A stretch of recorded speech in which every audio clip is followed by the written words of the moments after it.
part of the travel series has come from conversations that I've been having with seasoned travelers throughout the world. For the last 2 months, I've been reaching out to these people and asking them basic questions about their biggest travel hacks. Like, where's the cheapest country to live in? How the heck do you guys make money while you travel and live overseas even if you don't speak the language? Ways to get cheap flights, stuff like that. Many of those videos are coming. For this episode, I just wanted to talk about the 2 biggest misconceptions that keep people from traveling in ways that they want to. Let's go!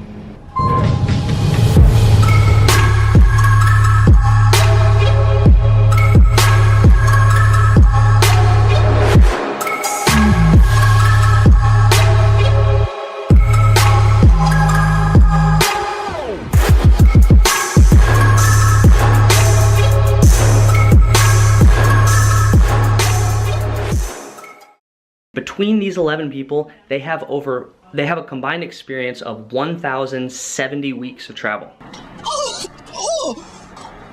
Okay, let's meet some of our travelers.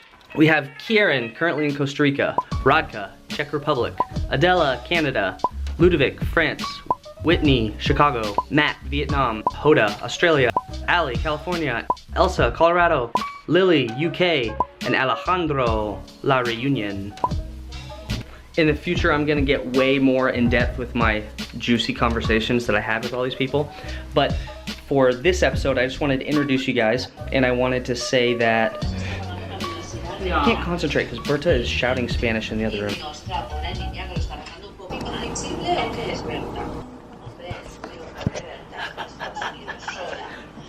I tried walking out there when Berta's talking and she gave me this death look. Bye!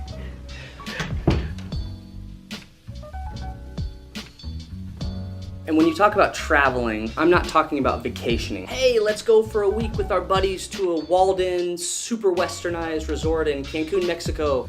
That's vacationing, and there's nothing wrong with that. What I'm talking about with travel is intentionally taking time out of your life for an extended period of time to go explore new cultures, new people, ways of living. Usually when I talk to people about traveling, like, everyone agrees that traveling is a good thing. I've only met 2 people in my whole life that have told me, yeah, I don't really like traveling, it's not for me.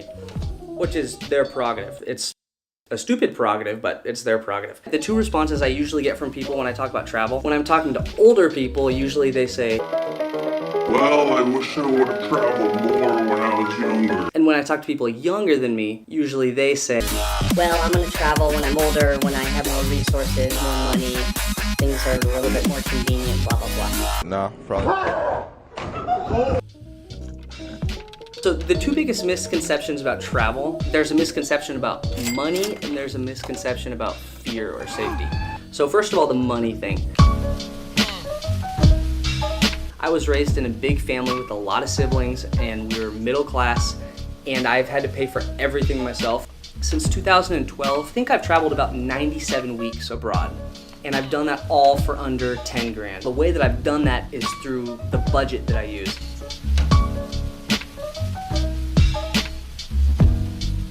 If you use this budget, you can travel. If you don't do something similar to this, at least, you won't be able to. I've actually recommended this budgeting method to like several of my friends. They'll approach me completely unsolicited several months later and been like, I have money now to, support my heroin addiction. The second biggest misconception about traveling is the fear and the danger aspect of it. Most of the shit that we see from the news is negative or cynical or divisive. At the time of filming this vlog, I went online to 2 completely different news websites just as a proof of concept. First, I went to Drudge Report, which is historically more of a conservative website. Then I went to CNN, which is historically more liberal. On both websites, I simply counted the number of stories on their homepage, and then I went back and I counted the number of stories on each page that were either negative, cynical, or divisive. Looking at the ratio of positive to negative stories, CNN had 69.4% featured stories which were either negative, cynical, or divisive in some way. Conversely, Drudge Report had 66.6% of their stories. That is insane when you think about the amount of daily news that we read and we watch without even realizing that the ratio is completely skewed towards what is bad, scary, because the affect, the underlying message here behind these stories, we can't trust who we think we can actually trust. We thought all along they were our friends, really they were just snakes. We get daily doses of this shit, so that inhibits us from wanting to travel. As I said, this is just an intro to many more travel videos to come in this travel series that I'm doing, which I promised I would be doing like 3 months ago, and I never did. In the next video, I'm gonna tell you in detail the budget that I use to be able to travel a ton on very little money. Yeah, okay, camera's about to die, so I gotta go. Thank you for watching, and I will see you guys next time. God, that's so generic. Thanks for watching, and I'll see you guys next time. About 97 weeks for about 10 grand. Watching YouTube videos on how to smile perfectly, help your camera presence. Try to relax my jaw, use my whole facial muscles to smile. Does it look like I'm engaged? I connected with travelers who I've met in my previous experience with like traveler.